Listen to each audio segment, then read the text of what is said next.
over a dozen witnesses coming forward, willingly speaking to police. According to court testimony, witnesses say they watched as Destinee Virgin frantically exited a car and ran down Macon Road, screaming while narrowly missing oncoming traffic.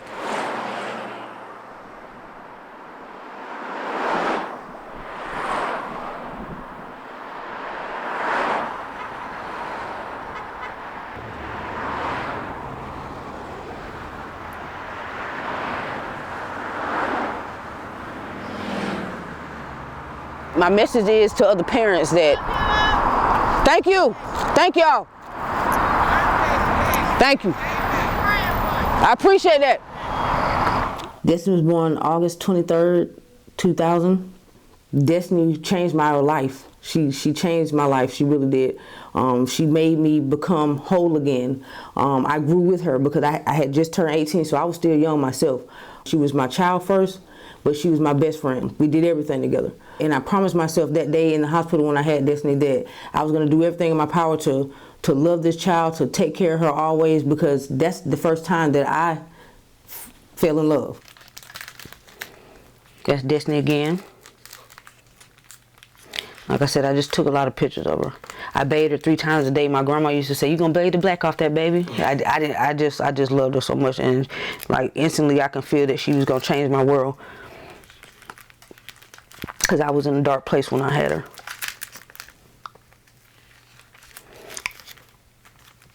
So Destinee means the world to me and still does.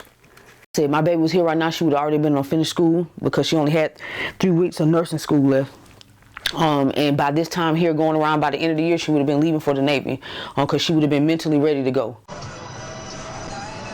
My baby driving down Woodruff Farm Road. Yep. We almost home. She concentrating extra hard. Get in there, girl. Ain't using damn signal light, but it's okay.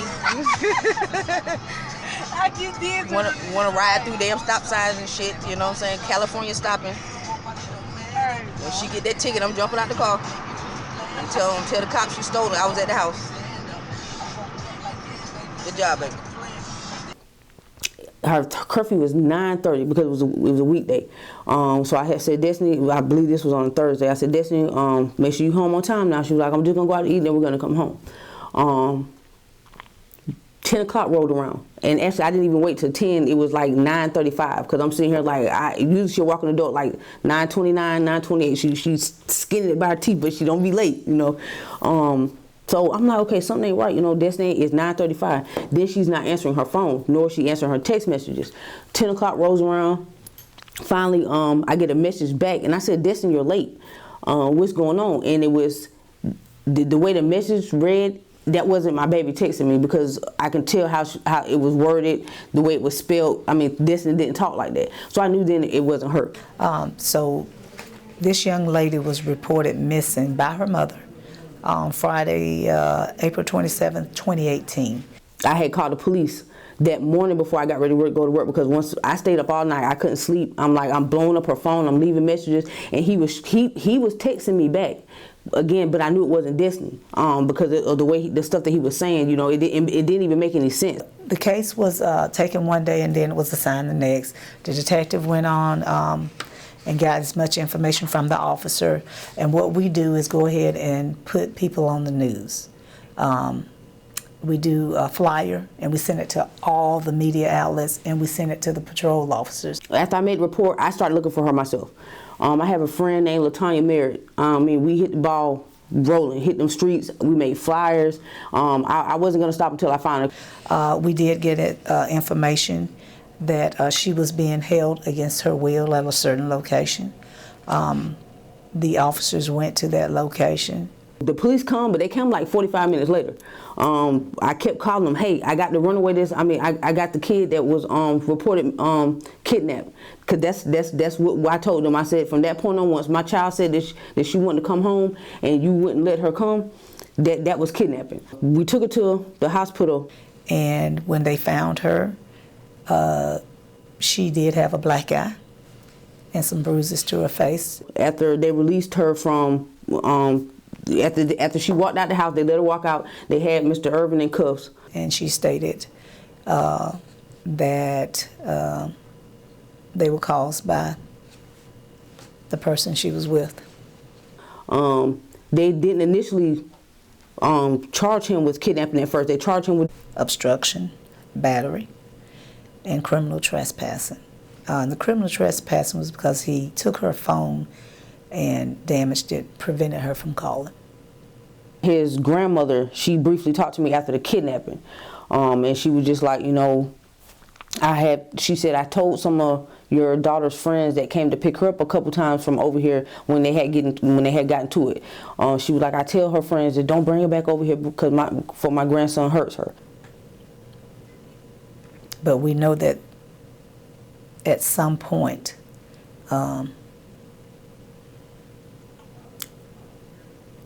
she became deceased between that and our case.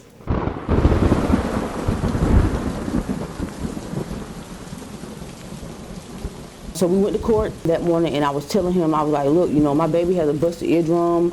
We couldn't find her for 2 days. I'm sitting here reading through some of their messages, and he is being threatening. Sir, this is a toxic situation, a toxic relationship. I need your help. Like, what do I need to do? I had told the judge, after I had said all this to him, again, they gave him a bond. It was a $50,000 bond for felony kidnapping. And again, he stayed in there for about 2 months, and then he made bond. Well, I'm gonna go back to you had three bonds total, 2 before you killed her. When they let him out on OR, then when they gave him the $50,000 bond, and then a few months later, boom, you killed her. 18-year-old Mechelle Virgin was being detained on a single count of murder for the death of his girlfriend Destinee Virgin, who he allegedly stalked and kidnapped months prior to killing her last September. Mark Anthony, the assistant DA who handled the original case of kidnapping and this current murder case, said because Virgin wasn't indicted within 90 days of the murder charge, he is now legally entitled to a bond. Destinee was just a breath of fresh air. Her smile, she would just light up a room. She was quiet, but my baby was a good kid. She was very, very smart, beautiful, outgoing, and she just had a lot to live for. Because I told her every day. Once I found out the little whiff that I found out about him, I no longer liked him. But when you tell a child not to date this person or not to see this person, I learned because I was a kid once myself. You tell a child that, they're gonna keep doing that. That's gonna push them further into that person's arms. Like I said, I was seeing little things then, like Destinee's always jumpy, you know, or why is the phone ringing so doggone much? Like, why is he calling so much? You were in the bed sleep. Why are you having to FaceTime him? You sleep, and the phone is just sitting up, and I hear video games playing. He in the background playing video games, but definitely asleep.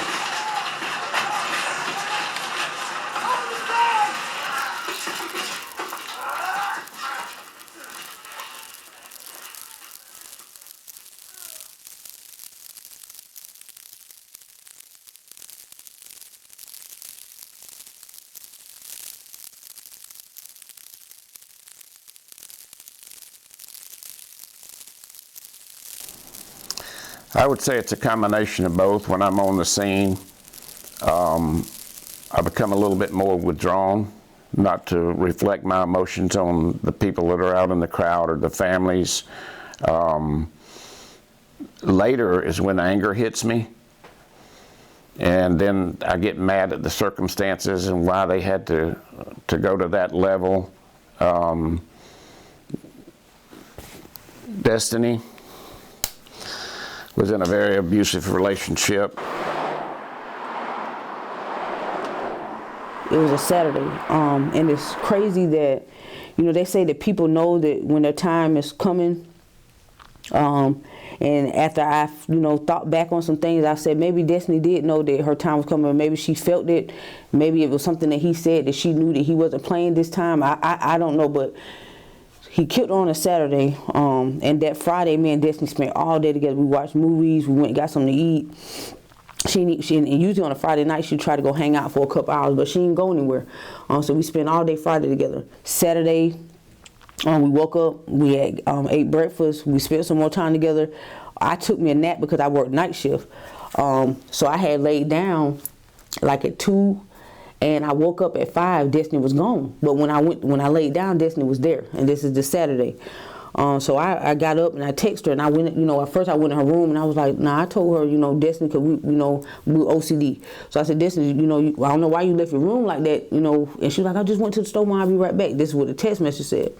So I said, okay, I'm glad I didn't fuss with my baby, because those are the last few messages that me and her text before he had killed her. So I'm glad I didn't fuss with her. I just told her, okay. So I got ready to go to work. And I had left. I was at work like an hour.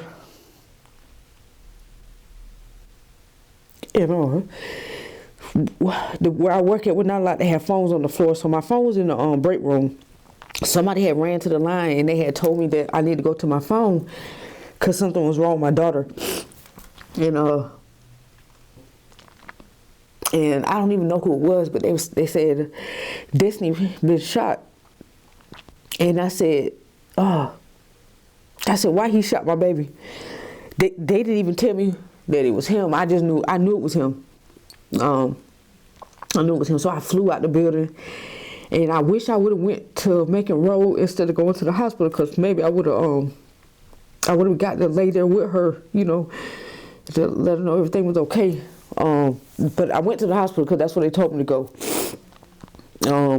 And I was there for hours. They reported shots fired at 7 o'clock p.m. on that Saturday. And I think I got to the hospital like at 7:30 or something like that. And I stood there till almost 12 o'clock before they told me that Destinee was gone. I'm thinking she's in surgery. One time a cop came out and he was like, did she have any tattoos?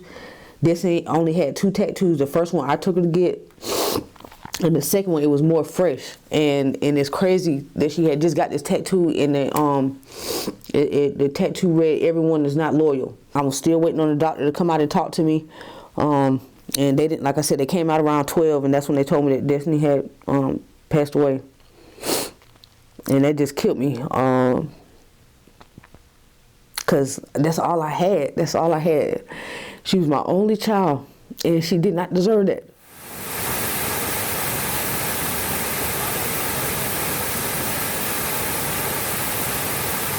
Please know this, that I once walked, breathed, loved, just like you. Please know, it was love turned to fear that kept me there. It was love twisted into fear that it kept me in a chokehold. It cut off my breath. It blurred my vision, and I couldn't see how to break free. I should have told a friend. I should have told my family. I should have gotten that TPO before the police let him go. But all these shouldas won't bring me back. Not when I lied so well. To hide my shame and to cover the signs. If my death makes just one woman tell a friend instead of holding it in,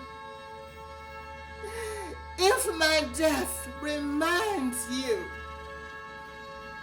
to honor all you are daily, then remember my name. Shout it from the center of your soul. Wake me in my grave. And let me know that my living was not in vain. Remember my name.